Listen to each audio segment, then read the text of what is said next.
لازم غیر بین بمعنی الاخص یہ وہ لازم ہے کہ ملزوم کے تصور کرنے سے ڈائریکٹ لازم کا تصور نہ آ جائے، بلکہ تھوڑا سا غور و فکر کرنا پڑے، دماغ لگانا پڑے. جیسے انسان کے ساتھ کتابت علم لازم ہے، ٹھیک ہے، انسان کا تصور جب ہم کرتے ہیں تو کتابت یا قابلیت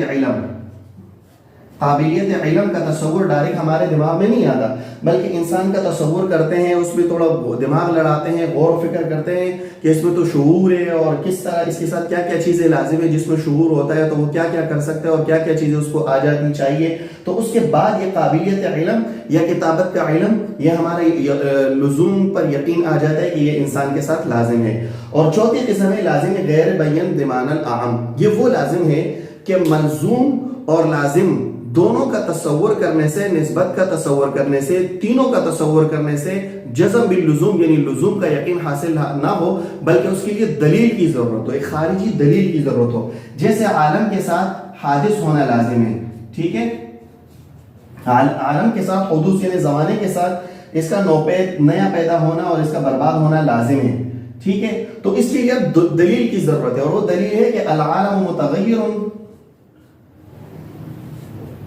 وکل متغیر حادث. ٹھیک ہے، یہ حد اوسط کو ہٹائیں گے، متغیر کو، تو یہ نتیجہ ہمارے پاس بچ جائے گا کہ العالم حادث. ٹھیک ہے، تو اب دیکھو لازم غیر بین بمعنی الاعم ہوا کہ ملزوم اور لازم دو اور نسبت کے تصور کرنے سے ڈائریکٹ وہ لزوم کا جزم باللزوم یعنی لزوم کا یقین حاصل نہیں ہوتا، بلکہ اس کے لیے دلیل کی ضرورت ہوتی ہے. ہم نے غور کیا، دلیل دیا کہ العالم متغیر وکل متغیر حادث فالعالم حادث. تو یہ وہ چوتھی قسم ہے لازم غیر بین بمعنی الاعم کہ ملزوم اور لازم کے تصور کرنے سے ڈائریکٹ جزم باللزوم نہ آئے، بلکہ اس کے لیے ایک الگ دلیل کی بھی ضرورت ہو، دلیل کے بعد جزم باللزوم آئے. اب ان لازم کی چاروں قسموں کو سمجھنے کے بعد ہم آتے ہیں اصل عبارت اور اعتراض کی طرف. اعتراض یہ ہے کہ بھائی آپ نے یہ کہا کہ دلالت مطابقی اور دلالت التزامی کے مابین عموم و خصوص مطلق کی نسبت ہے. میں تو اس بات کو مانتا ہی نہیں ہوں بھائی کہ ان کے درمیان عموم و خصوص مطلق کی نسبت ہے. وجہ اس لیے کہ آپ نے یہ بولا کہ جہاں پر دلالت مطابقی ہوگا تو وہاں ضروری نہیں ہے کہ اس کے لیے کوئی لازم ہو. تو میں اس بات کو نہیں مانتا. کیوں؟ اس لیے کہ ہر معنی کے لیے کوئی نہ کوئی لازم ضرور ہوتا ہے، اور اگر کوئی لازم نہ ہونا تو ہر معنی کے لیے کم از کم یہ لازم تو خواہ ہوتا ہے کہ لیس غیرہ. ٹھیک ہے، اس لیس غیرہ کا مطلب یہ ہے کہ جیسے میں یہ کہوں کہ یہ پین ہے، تو امام راضی فرماتے ہیں کہ اس کے صرف یہ پین ہے کہ جملے کے ساتھ یہ بات لازم ہے کہ لیس غیرہ، یہ اپنے یہ پین ہونے کا غیر نہیں ہے، مطلب یہ اپنا غیر نہیں ہے، یہ پین کا غیر نہیں ہے، روات یا تکیہ کوئی ٹوپی کوئی اور چیز نہیں ہے، بلکہ یہ پین ہی ہے. اسی طرح اگر میں کہوں کہ یہ بریانی ہے تو کہتے ہیں اس کے ساتھ لیس غیرہ لازم ہے، یعنی یہ بریانی ہے کے ساتھ یہ بات لازم ہے کہ یہ بریانی کا غیر نہیں ہے، کوئی نہاری وغیرہ نہیں ہے، بریانی ہی ہے. ٹھیک ہے، اسی طرح اگر میں کہوں کہ یہ بورڈ ہے تو کہتے ہیں کہ لیس غیرہ اس کے ساتھ لازم ہے. اس کا یہ مطلب ہے کہ یہ بورڈ ہے یعنی یہ اپنے بورڈ کا غیر نہیں، تو وہ کہتے ہیں کہ لیس غیرہ ہر معنی کے ساتھ لازم ہے.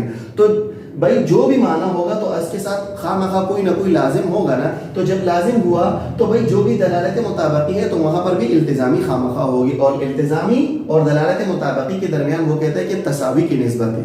کلیئر ہو گئی بات؟ اب ہم آتے ہیں جواب کی طرف، اور وہ جواب ہمارا ان چاروں لازم کی قسموں میں ہی پنہا ہے. وہ یہ ہے کہ بھائی دیکھو آپ نے یہ کہا کہ ہر معنی کے ساتھ کوئی نہ کوئی لازم خواہ مخواہ ہوگا، اور آپ نے یہ کہا کہ ہر معنی کے ساتھ یہ چیز لازمی ہے کہ لیس غیرہ یعنی یہ معنی اپنا غیر نہیں ہے. تو بھائی مسئلہ یہ ہے کہ یہاں جو ہم کہتے ہیں نا دلالت التزامی، تو التزامی میں ہمارے لازم سے مراد لازم بین بمعنی الاخص ہے کہ ملزوم کے تصور کرنے سے ڈائریکٹ وہ لازم کا تصور ہمارے دماغ میں آ جائے. ٹھیک ہے، اب لیس غیرہ کا یہ چکر نہیں ہے، یہ وہ والا لازم نہیں ہے. لیس غیرہ تو لازم غیر بین ہے.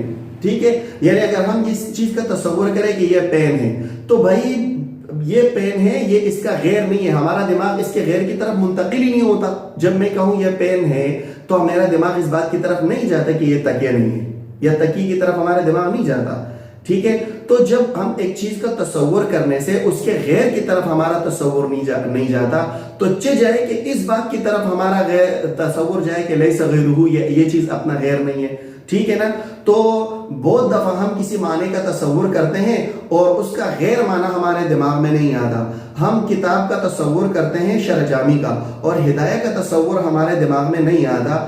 تو یہ تو بہت بعید بات ہے کہ ہم شرح جامی کا تصور کریں اور شرح جامی کے غیر نہ ہونے کا تصور ہمارے دماغ میں آ جائے. یہ بات بہت بعید ہے، اس کی غور و فکر کی ضرورت ہوتی ہے. وہ تو پھر لازم غیر بیان کے اقسام میں آ جائے گا. اور ہمارا لزوم سے مراد لازم بیان بمعنی الاخص ہے کہ ملزوم کے تصور کرنے سے ڈائریکٹ لازم کا تصور ذہن میں آ جائے. ٹھیک ہے. لہٰذا آپ کی بات غلط ہے، اور ہماری دلالت مطابقی میں لزوم سے مراد وہی لازم بیان بمعنی الاخص ہے کہ ملزوم کے تصور سے ڈائریکٹ لازم کا تصور دماغ میں آ جائے. تو کہتے ہیں امام رازی فرماتے ہیں فَإِن قُلْتَ، آپ یہ کہو کہ لا نسلم، ہم اس بات کو تسلیم ہی نہیں کرتے کہ أَن يُوجَدَ مَعْنًى لا لازم له، کہ ایک ایسا معنی پایا جائے جس کا کوئی لازم نہ ہو. کیوں؟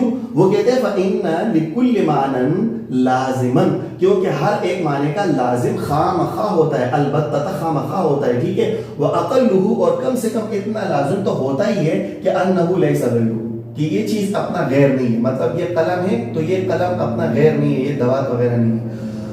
تو قلنا، ہم جواب دیتے ہیں بھائی المراد باللازم هو اللازم البین الذي ينتقل الذهن من الملزوم الیہ، کہ بھائی ہمارا لازم سے مراد المراد باللازم ہوا وہ لازم ہے البین، لازم بیان بمعنی الاخص ہے کہ ينتقل الذهن من الملزوم الیہ، کہ ملزوم کے تصور کرنے سے ڈائریکٹ لازم کا تصور آ جائے. جیسے عمل کا تصور کرنے سے بصر کا تصور ذہن میں آتا ہے. وقولک لیس غیرہ، اور آپ نے جو یہ دلیل دی، آپ کا یہ قول کہ لیس غیرہ، یہ لیس من اللوازم البینہ، یہ تو لازم بیان بمعنی لازم البین میں سے ہے ہی نہیں، لوازم بینہ میں سے یہ ہے ہی نہیں، لازم بیان بمعنی لفظ ہے ہی نہیں. لأن کثیرا ما نتصور المعانی، کیونکہ بہت دفعہ ہم معنی کا تصور کرتے ہیں ولا یخطر ببالنا معنی الغیر، اور غیر کا معنی ہمارے دماغ میں آتا ہی نہیں ہے. یعنی اگر ہم قلم کا تصور کریں تو قلم کے غیر کا معنی ہمارے دماغ میں ہی نہیں آتا. قلم کا تصور کرنے سے لائٹ کا تصور ہمارے دماغ میں ہی نہیں آتا. فضلاً جائے کہ عن کونہ لیس غیرہ، کہ لیس غیرہ کا معنی ہمارے دماغ میں آ جائے. ٹھیک ہے. تو لیس غیرہ کا معنی ہمارے تو اس کا ایک چیز کا تصور کرنے سے غیر کا معنی دماغ میں نہیں آ رہا، تو لیس غیرہ کا معنی کہاں سے تصور میں آئے گا؟ اگر فرض کرو یہ آتا بھی ہے تو لازم غیر بیان میں سے ہے، اور ہمارا لازم سے مراد لازم بیان بمعنی اخص ہے. لہٰذا آپ کی بات غلط ہے اور ہماری بات صحیح ہے کہ دلالت مطابقی اور التزامی کے مابین عموم و خصوص مطلق کی نسبت ہے. ایسا ہو سکتا ہے کہ ایک معنی موجود ہو جس کے لیے نہ لازم ہو اور نہ اس کا جز ہو، تو وہ دلالت مطابقی تو ہوگا لیکن تضمنی اور التزامی نہیں ہوگا. ٹھیک ہے. باقی انشاءاللہ اگلے درس میں.